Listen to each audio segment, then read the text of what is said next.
रात का सन्नाटा और अचानक अस्पताल में हलचल। सहरसा सदर अस्पताल में उस वक्त अफरा तफरी का माहौल बन गया जब देर रात औचक निरीक्षण के लिए विधायक आईपी गुप्ता पहुंच गए। जैसे ही इनकी एंट्री हुई, अस्पताल प्रशासन हरकत में आ गया।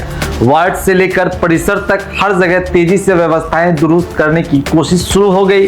नमस्कार, मेरा नाम सरफराज आलम है और आप सहरसा नाव देख रहे हैं। विधायक आईपी गुप्ता ने अस्पताल का गहन निरीक्षण किया, मरीजों से सीधे संवाद किया और उनकी समस्याओं को करीब से समझा। इस दौरान कई खामियां भी उजागर हुई, कहीं सुविधाओं की कमी तो कहीं व्यवस्थाओं में लापरवाही। लेकिन इस निरीक्षण का सबसे बड़ा असर एक बड़े फैसले के रूप में सामने आया। विधायक ने ऐलान किया कि अब हर महीने सदर अस्पताल में मरीज दरबार लगाया जाएगा। इस दरबार में पूरे दिन मरीज की समस्याएं सुनी जाएगी और मौके पर ही समाधान की कोशिश होगी। खास बात यह है कि इस दौरान अस्पताल प्रशासन की मौजूदगी भी अनिवार्य रहेगी।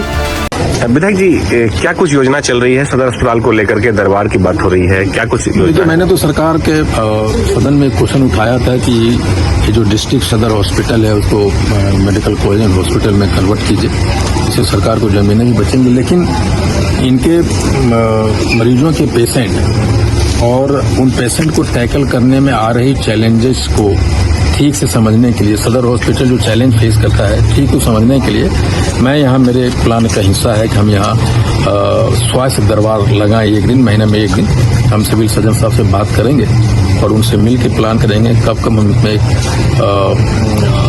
स्वास्थ्य दरबार यहाँ लगा सके, दिन भर बिताएं और उनके चैलेंजेस को, हॉस्पिटल के चैलेंज को, परेशानी जो मरीज का रोज चैलेंज, दोनों को समझने की कोशिश। यानी कि अगर बात करें तो जैसे हॉस्पिटल प्रशासन को क्या कुछ लागू करने में दिक्कत होती है और मरीजों के बीच में तालमेल बैठाने की कोशिश करेंगे। जैसे एक्चुअली है क्या कि हम ये समझाना चाहते हैं लोगों को कि हम सरकार के प्रति या सरकार के जो इंस्टीट्यूशन हैं, जैसे थाना है, जैसे ब्लॉक है, जैसे जिला का कोई भी कार्यालय है, हॉस्पिटल है, हमारा एक माइंडसेट हो गया कि हम ब्लेम को शिफ्ट कर रहे हैं। हम दोष दे देते हैं डॉक्टरों को, हम दोष देते हैं अस्पतालों को, हम दोष देते हैं दरोगा को, हम दोष देते हैं अंचल कार्यालय को। लेकिन हमें समझना होगा कि उनके साथ मुसीबत क्या है, वो क्या चैलेंज फेस कर रहे हैं डिलीवरी देने में। सिस्टम किस तरह से, सिस्टम ने उसे मजबूर कर दिया है, कुछ चीजें वो नहीं कर पा रहे हैं चाहते हुए।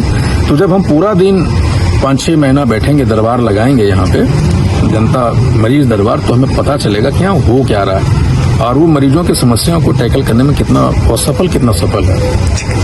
यानी बीच के सामंजस्य कैसे बिठा सकते हैं और समझ सकें सही से समस्या क्या है, ताकि हम सरकार को इसको मेन सॉल्यूशन निकलना चाहिए। हाँ, परमानेंट सॉल्यूशन होना चाहिए। 1 या 2 दिन हम औचक निरंजन किए और कुछ बोल के चले गए, फिर समस्या वही, उससे कोई मतलब नहीं है। इसलिए दोनों की चीजों को हमें देखना होगा कि किस तरह के पेशेंट आते हैं, कितने पेशेंट आते हैं और डिफरेंट पेशेंट को अस्पताल के पास में क्या चीजें हैं, क्या क्या चैलेंजेस है, उसको टैकल करना। ठीक है।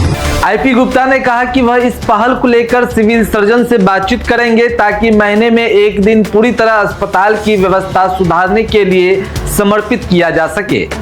आपको बता दें कि आईपी गुप्ता अपने बेबाक बयानों और अनोखे अंदाज के लिए अक्सर चर्चा में रहते हैं। सदन में तीखे सवाल उठाने वाले ये विधायक अब जनता के बीच सीधे पहुंचकर स्वास्थ्य व्यवस्था को बेहतर बनाने की पहल कर रहे हैं।